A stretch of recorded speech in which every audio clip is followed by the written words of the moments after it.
Bab 127. Menantu laki-laki yang tinggal di rumah mertua, bos tersembunyi. Setelah tanpa ampun menghajar pencuri sepeda itu, Louis Lu memandangi bantal sepeda yang sudah kotor dan berpikir keras. Akhirnya dia mengertakkan gigi dan membuat keputusan besar. Bantal sepeda itu dilepas dan diganti dengan yang baru. Dia juga harus membeli kunci untuk keamanan yang lebih baik. Setelah datang ke bengkel sepeda dan memberikan penjelasan kepada manajer bengkel, Louis Lu berdiri di pinggir jalan dan menunggu beberapa saat. Tiba-tiba dia mendengar suara yang datang dari samping. "Permisi, apakah kamu Louis Lu?" Louis Lu menoleh dan menatap pemuda berjas yang umurnya tidak jauh berbeda darinya dengan bingung dan mengangguk. "Aku Louis Lu, dan kamu?" "Jadi kamu benar-benar Louis Lu? Aku Leo Zhao, apakah kamu ingat aku? Dulu kita berdua berasal dari panti asuhan yang sama." Pemuda bernama Leo Zhao itu, ketika mendengar pengakuan Louis Lu, wajahnya langsung menunjukkan kegembiraan. Leo Zhao. Namanya sedikit berkesan. Langsung Louis Lu ingat, Leo Zhao ini memang berasal dari panti asuhan yang sama dengan dirinya. Dia seusia dengan Kak Hailey, dan sepertinya memiliki hubungan yang cukup baik dengannya saat masih kecil. "Aku pergi mengunjungi dekan tua beberapa waktu yang lalu dan dia menyebutkan kamu kepadaku. Dia mengatakan bahwa kamu tidak mati dalam kebakaran itu. Barusan aku melihat bahwa kamu agak mirip dengan Louis Lu dulu, jadi aku datang untuk bertanya. Aku tidak menyangka itu benar-benar kamu." Kebakaran saat itu menyebar dengan cepat. Anak-anak yang lebih tua di panti asuhan hampir semua tahu bahwa salah satu teman mereka, bernama Louis Lu, telah meninggal dalam kebakaran itu. Kesannya terlalu dalam. Begitu juga dengan Leo Zhao, jadi ketika dia mendengar berita dari dekan tua bahwa Louis Lu masih hidup, dia juga terkejut.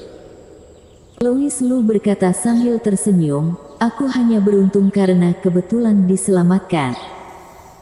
Ketika teman lama bertemu, mereka secara alami harus berbasa-basi. Ketika berbicara tentang situasi Leo Zhao saat ini, dia menghela nafas dengan lemas dan berkata, "Aku menikah ke dalam keluarga Siong di ibu kota beberapa tahun yang lalu, menjadi menantu laki-laki yang tinggal di rumah mertua." Menantu laki-laki yang tinggal di rumah mertua. Yah, kondisi keluarga Siong bagus. Saat itu, mereka bilang mereka ingin aku menikah ke dalam keluarga mereka untuk mengusir nasib buruk, jadi aku setuju tanpa berpikir panjang. Mendengar kata-kata Leo Zhao, ekspresi Louis Lu tiba-tiba menjadi sangat luar biasa. Menantu laki-laki yang tinggal di rumah mertua. Menikah ke dalam keluarga kaya untuk mengusir nasib buruk. Sama persis. Benar-benar sama persis. Jadi Louis Lu tidak bisa tidak berkata, "Kalau begitu, kamu adalah bos yang tersembunyi, dan kamu adalah seorang protagonis di kota yang berpura-pura lemah untuk mengambil keuntungan." "Mengapa kamu mengatakan itu?" Leo Zhao bertanya dengan curiga. "Aku mendengarnya dari seorang teman yang suka membaca cerita tentang menantu laki-laki." Maaf, aku salah siaran." Leo Zhao tidak peduli dengan omong kosong Louis Lu dan berkata sambil menghela nafas, "Tidak ada yang namanya bos tersembunyi, kamu tidak mengerti kesulitan menjadi menantu laki-laki di rumah mertua. Benar-benar setiap ingin melakukan apapun harus sesuai dengan pihak wanita." Leo Zhao memuntahkan banyak kepahitan. Louis Lu bersimpati dengan situasinya dan berpikir bahwa itu semua memang palsu, mudah untuk bermimpi jika terlalu banyak menonton. Keduanya berbicara lebih lama lagi dan meninggalkan informasi kontak satu sama lain. Leo Zhao berkata, "Adik Lu, saat kamu ada waktu luang, aku akan mentraktirmu makan. Bagaimanapun, kita sudah bertahun-tahun tidak bertemu." "Baiklah." Louis Lu menganggukkan kepalanya dan kemudian mendorong sepeda ontel miliknya keluar dari tempat itu. Leo Zhao memandangi punggung Louis Lu dan merasa sedih. Adik Lu terpaksa mengendarai sepeda. Statusku di keluarga agak buruk, tapi setidaknya aku masih bisa tinggal di rumah mewah dan mengendarai mobil mewah. Apa yang perlu dikeluhkan? Tapi, bukankah Louis Lu memiliki kakak perempuan angkat yang sangat dekat bernama Hailey Ye? Katanya mereka akan membuka cabang di ibu kota provinsi, mengapa tidak mengurus Louis Lu? Seberapa tidak pedulinya pun seharusnya tidak tega membiarkan dia mengendarai sepeda kan? Leo Zhao bingung, tetapi dengan cepat menggelengkan kepalanya, berpikir bahwa bagaimanapun juga, bertahun-tahun telah berlalu. Mungkin mereka hanya dekat saat kecil dan menjauh dengan sendirinya ketika mereka dewasa, itu normal. Keluarga Ye. Hailey Ye telah mendengar dari Yasmin Guo apa yang telah dilakukan Louis Lu untuknya, dan senyum bahagia muncul di wajahnya yang memukau. Louis, inikah kejutan besar yang kamu persiapkan untuk kakak? Kakak sangat menyukainya. Dia tidak bisa berhenti merasa senang. Jadi ketika Sander Ye dan istrinya kembali, wajah dingin Hailey Ye menunjukkan ekspresi puas yang tidak disembunyikan. Lihat, ini Louisku, jauh lebih hebat dari yang kalian kira. Haze Jiang langsung kembali ke kamar tidurnya dan menutup pintu untuk merajuk.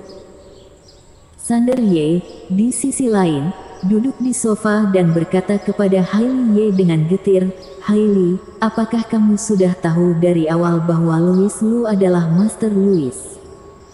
Ya, tentu saja aku tahu. Ekspresi Sander Ye menjadi semakin pahit, lalu kenapa kamu tidak memberi tahu kami? Apakah kalian pernah memberiku kesempatan? Kata-kata Hailey Ye langsung membungkam Sander Ye, dan suasana hatinya sangat rumit. Ya, mereka sama sekali tidak memberi Hailey Ye kesempatan. Setiap kali nama Louis Lu disebutkan, Haze Jiang menunjukkan sikap yang sangat jijik, berprasangka bahwa dia adalah anak liar yang tidak bisa diperlihatkan di publik. Mereka tidak pernah memberi Hailey Ye kesempatan untuk menjelaskan. Selain itu, jika tidak ada lelang amal hari ini, bahkan jika Hailey Ye mengatakan bahwa Louis Lu adalah Master Louis, mereka hanya akan mencemooh dan tidak akan mempercayainya sama sekali. Melihat ekspresi penyesalan di wajah Sander Ye ini, Hailey Ye berkata dengan lebih sombong, aku juga dapat memberitahumu bahwa Louisku tidak hanya Master Louis, tetapi juga gurunya ahli pengobatan tradisional Tiongkok, Agus Yu. Lingkaran hidupku tidak seburuk yang kalian pikirkan. Bom. Kata-kata ini seperti ledakan bom nuklir bagi Sander Ye, tubuhnya bergetar saat dia berkata, maksudmu, beberapa waktu lalu, dokter ajaib di kota Jiang yang menjadi sensasi, adalah Louis Lu. Ya. Hailey Ye menganggukkan kepalanya. Bagaimana mungkin? Sander Ye dipenuhi dengan ekspresi terkejut. Dia tidak bisa pulih untuk waktu yang lama. Ternyata, mereka sudah salah sejak awal. Ini hanya dapat disalahkan pada fakta bahwa ketika mereka mendengar berita bahwa putri mereka masih hidup, mereka dipenuhi oleh kegembiraan dan bahkan tidak berpikir untuk menyelidiki orang-orang di sekitar Hailey Ye. Padahal, selama mereka sedikit lebih niat, tidak akan sulit sama sekali untuk mengetahui bahwa Louis Lu adalah dokter ajaib kota Jiang yang muncul entah dari mana. Bersambung.